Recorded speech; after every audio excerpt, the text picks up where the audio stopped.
Olá, pessoal. Depois de entender um pouco mais sobre os nutrientes, né, os macro e micronutrientes, suas fontes, agora nós partimos para a parte de digestão e absorção de todos eles.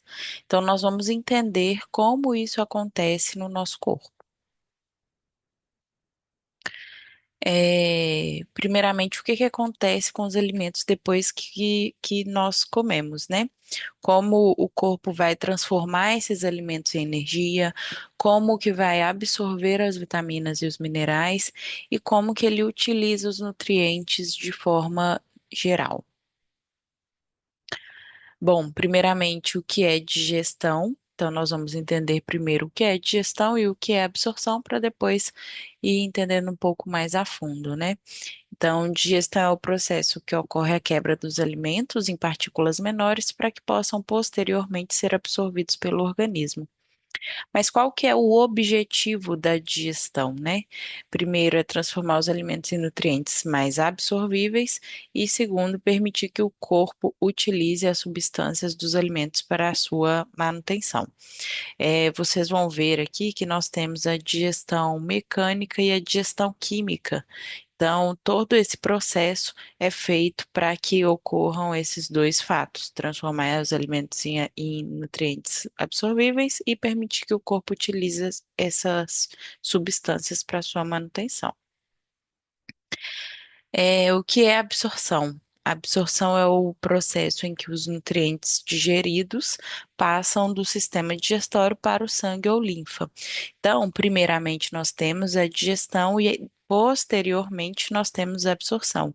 Então, não existe absorção se não houver a digestão, basicamente, né, na nossa alimentação. E esses nutrientes serão transportados para células, tecidos e órgãos. Então, daí a gente vê, né, a questão dos nutrientes que já foram ditos anteriormente, sobre as suas funções e onde eles agem. Então, a partir dessa alimentação, eles podem ir para células, tecidos e órgãos. Primeiro, iremos falar sobre o sistema digestório, né? O sistema digestório é responsável por ingestão dos alimentos, digestão, absorção de nutrientes e eliminação de resíduos. Então, ele vem ali da boca até finalizar para eliminação dos resíduos, né? Principais órgãos, estão boca, esôfago, estômago, intestino delgado e intestino grosso. Aqui as etapas da digestão. A digestão se inicia então na boca, né, na ingestão. Depois temos a digestão mecânica, que é o ato de mastigar ali. Depois a digestão química, que é o que ocorre involuntariamente no nosso organismo, a partir de células, né, e da nossa corrente sanguínea, enfim.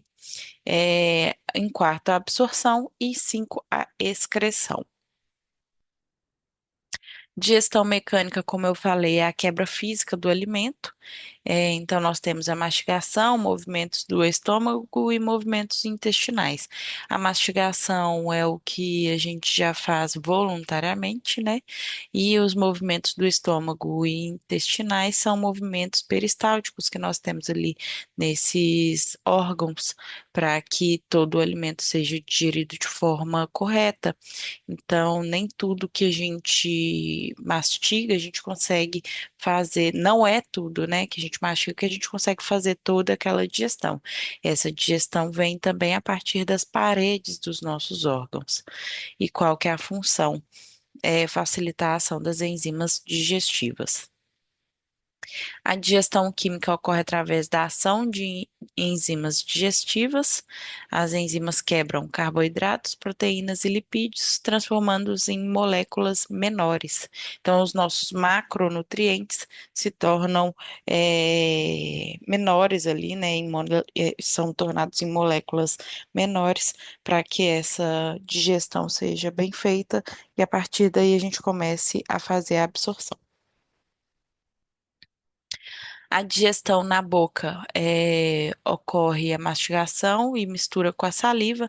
A saliva contém amilase salivar, que inicia a digestão dos carboidratos. Então, sempre que pensar em carboidratos, nós saberemos que a digestão dos carboidratos se iniciam na boca.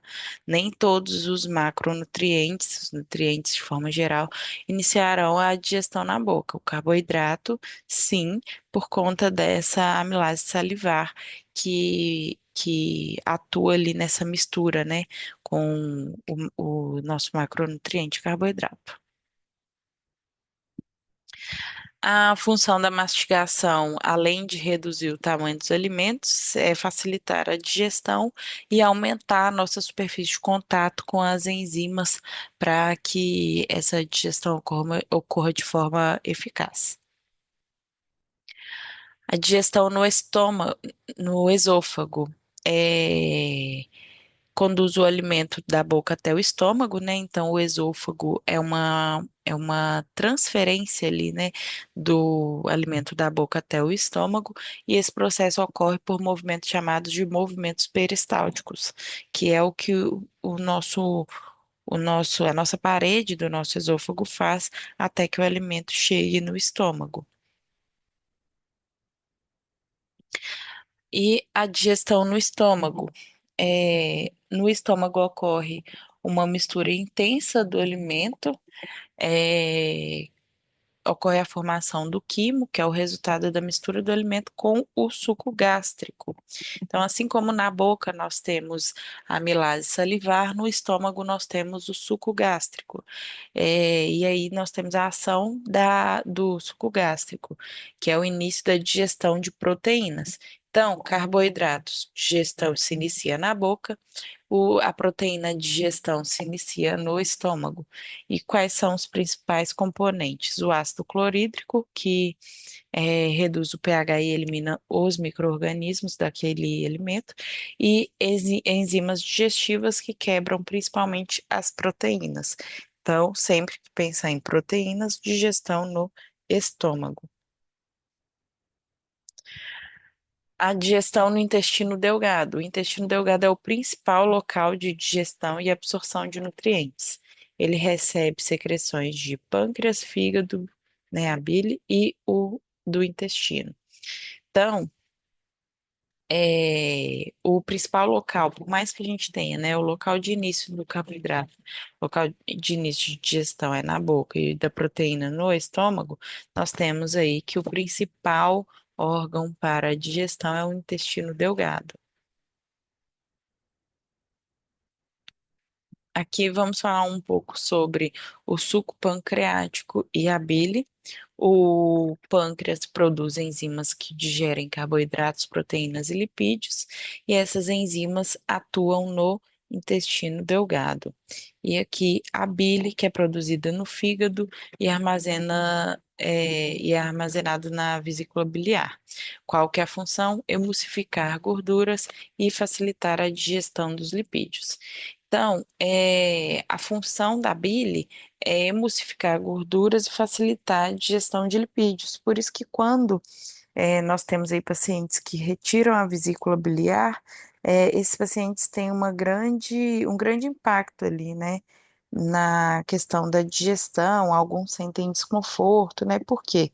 Porque a função dele é emulsificar gorduras. Então, se você quebra essa função, você acaba afetando ali essa parte da sua digestão, acaba tendo um incômodo um pouco maior ali em relação a alguns alimentos. A digestão das proteínas, ela se inicia no estômago, como eu falei, né? A principal enzima é a pepsina e a função é quebrar as proteínas em fragmentos menores. Digestão dos carboidratos se inicia na boca e continua no intestino delgado. As enzimas principais são a amilase salivar e a amilase pancreática. Função: quebrar os carboidratos em açúcares simples. Digestão dos lipídios ocorre principalmente no intestino delgado. Então, reparem que tanto proteína quanto carboidrato, quanto lipídios acabam tendo a principal digestão ali no intestino delgado, no final, né? Mas nós temos onde elas se iniciam, que é carboidrato na boca e proteína no estômago. Os componentes importantes são a bile e a lipase pancreática e a função emulsificar e quebrar as gorduras em ácidos graxos e glicerol. Agora vamos para a parte de absorção. A absorção de macronutrientes e micronutrientes. Primeiro vamos falar dos macronutrientes. Absorção de macronutrientes, carboidratos absorvidos como glicose, e aqui o conceito do que é a glicose. É o tipo de açúcar, principal fonte de energia do corpo, usada pelas células para produzir energia. Absorção de proteínas, elas são absorvidas como aminoácidos. E o que são aminoácidos? São pequenas unidades que formam as proteínas usadas para formar músculos e reparar tecidos. É, Aqui nós temos, mais uma vez, as proteínas ligadas aos músculos e tecido, e reparação de tecidos.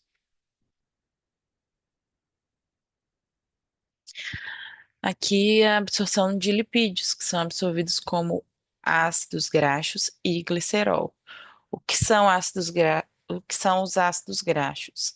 São partes da gordura usados como energia e armazenamento. O que são os gliceróis?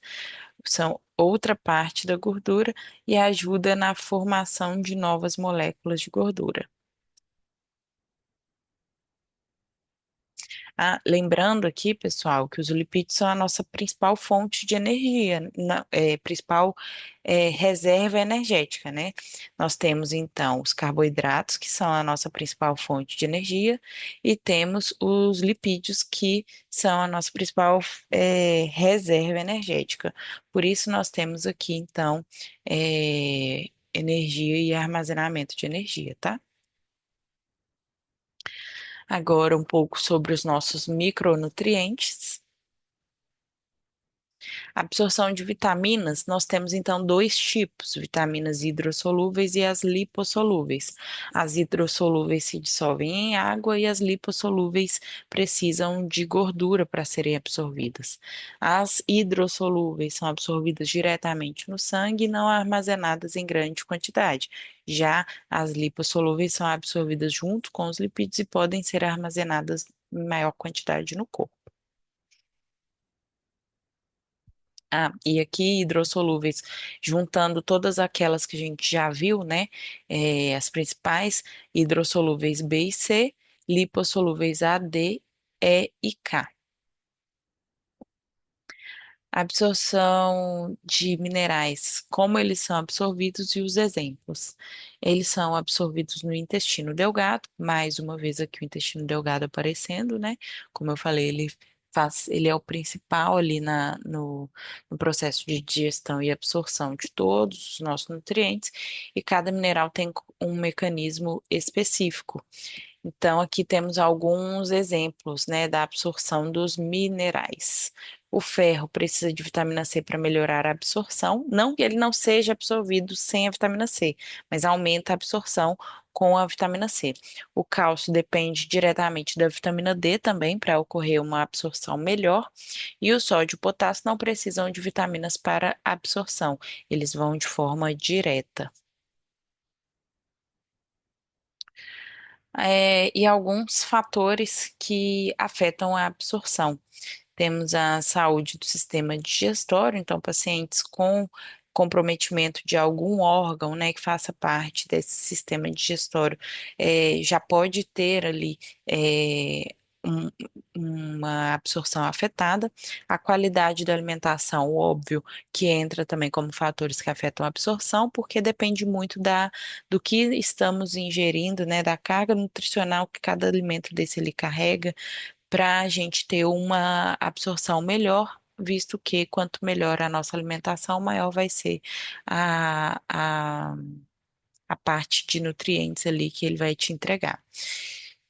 A presença de doenças, né? Presença de doenças, nós temos vários tipos, né, de doenças que podem acarretar essa, podem afetar essa absorção, né? E a interação entre nutrientes, como já foi dito, a interação entre nutrientes pode mandar muito ali em relação a tudo que a gente consome e a tudo que a gente absorve. Nós temos fatores que melhoram ou que pioram. Como vocês viram, a vitamina C está ligada ao ferro, a D está ligada ao cálcio. Então, toda essa parte de interação de nutrientes. Quando nós falamos de saúde do sistema digestório, de forma geral, nós falamos da saúde, mas também falamos de interferência em relação às cirurgias, né? Nós temos pessoas que tiram parte do estômago, pessoas que tiram é, parte ali, né, que faz a produção da bile, enfim, temos pacientes bariátricos, né, toda essa parte entra nessa saúde do sistema digestório. A relação com a indústria de alimentos, né? Que tem de relação nessa parte de conhecer a digestão e a absorção em relação à indústria de alimentos, que é o que a gente estuda aqui para poder trabalhar futuramente, né? Para o técnico em alimentos, compreender a digestão é importante para desenvolver alimentos mais nutritivos, melhorar a biodisponibilidade de nutrientes e compreender a importância da qualidade alimentar.